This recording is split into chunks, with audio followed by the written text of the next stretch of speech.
देखिए दोस्तों, अब हम पढ़ते हैं कला के तत्व। रेखाएं, आकृति, वर्ण, तान, पोत, अलंकार। क्या रेखा, आकृति या रूप इसी को कहते हैं। वर्ण, रंग, तान, पोत या वयन, अलंकार। अब हम देखते हैं एक एक चीज के बारे में पूरे डिटेल से। देखिए, रेखा किसे कहते हैं। अपने साधारण रूप में रेखा ज्यामितीय होती है, किंतु जब रेखा का प्रयोग कलाकृति में या कलाकृति के निर्माण में किया जाता है, तब रेखा का प्रयोग प्रतीकात्मक रूप ले लेता है। उसके माध्यम से कलाकार अपने विशिष्ट भाव की अभिव्यक्ति करता है। सर्वप्रथम मानव द्वारा अभिव्यक्ति रेखा के माध्यम से ही प्रस्तुत की गई। इस प्रकार प्रारंभ में ही अभिव्यक्ति का मूल आधार रेखा ही है।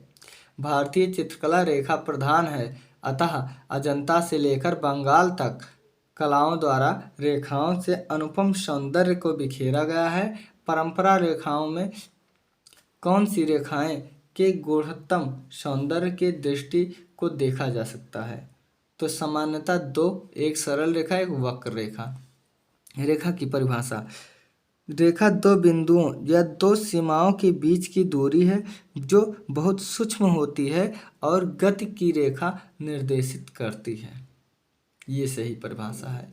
देखिए, रेखा दो बिंदुओं या दो सीमाओं के बीच की दूरी है जो बहुत सूक्ष्म होती है और गति की दिशा निर्देशित करती है। कभी कभी दो या दो से अधिक बिंदुओं के बीच वास्तविक रेखा न होकर रेखा प्रभाव आ जाता है। इसी प्रकार की रेखाएं अनुभूति रेखाएं कहलाती हैं। जैसे देखो, रेखा के प्रकार एवं प्रभाव। रेखा का अपना एक प्रतीकात्मक महत्व है। किसी भी रेखा अपना अस्तित्व रखती है तथा उसमें एक अर्थ निहित है। सीधी लंबवत रेखा, यह रेखा सीधी लंबवत है। प्रभाव क्या है। इस रेखा के मुख्य प्रभाव आकांक्षा, गौरव और अस्थायित्व शाश्वत है। जैसे ये रेखा है ना, ये रेखा, तो ये क्या है, आकांक्षा, गौरव। मान लो इसी में झंडा लगा दो, हो गया ना। और अस्थायित्व है, ये गिरने वाला नहीं है, जहाँ एक जगह खड़ा हो गया परमानेंट हो गया। अब देखो, क्षितिज रेखा या क्षैतिज रेखा या इसी को कहते हैं ऋज रेखा। इस रेखा का मुख्य गुण लंबवत रेखा को आधार देना करना होता है।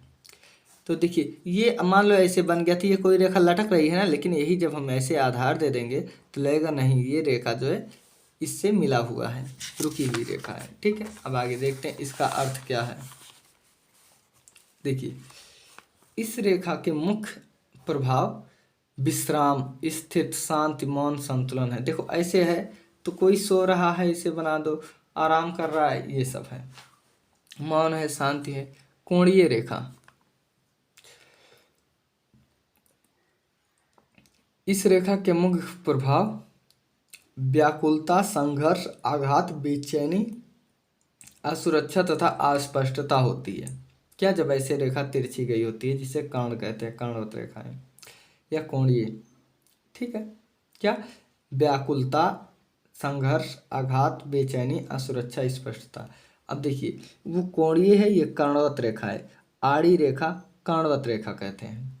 इस रेखा में मुख्य प्रभाव नाटकीयता, प्रलब्ध, स्पंद, उत्तेजना, बेचैनी, व्याकुल है।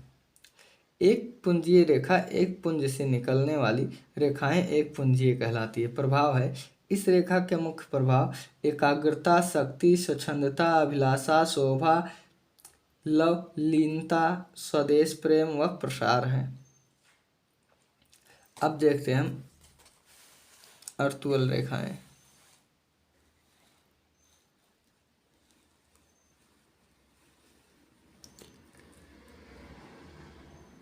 देखिए, वर्तुल या चक्राकार रेखाएं, प्रभाव क्या होता है इससे। इस रेखा के मुख्य प्रभाव भ्रम, संघर्ष, उत्तेजना, गति, शक्ति है। देखो जब तेजी से पहिया चलता है गाड़ी का तो उसमें जो तीलियां लगी होती है हमें नहीं दिखाई देती, या जब पंखे चलते हैं तो हम ऊपर देखते हैं हमें छत दिखाई देता है, उसकी पंक्तियां नहीं दिखाई देती। तो यही आपका वक्राकार ऐसे चलती गोल गोल गोल गोल, तो वही भ्रम उत्पन्न कर देती। बाकी पत्तियां तो होती ही हैं, हाथ लगा के देखो काट जाएगी। प्रवाही रेखाएं, इस रेखा से मुख्य प्रवाह, गति, लावण्य तथा मधुर्य है। ऐसे प्रवाह, ठीक है, ऐसे ऐसे ऐसे ऐसे सांपों के जैसे। अब देखो आकृति क्या है, दूसरा नंबर आ गया आकृति।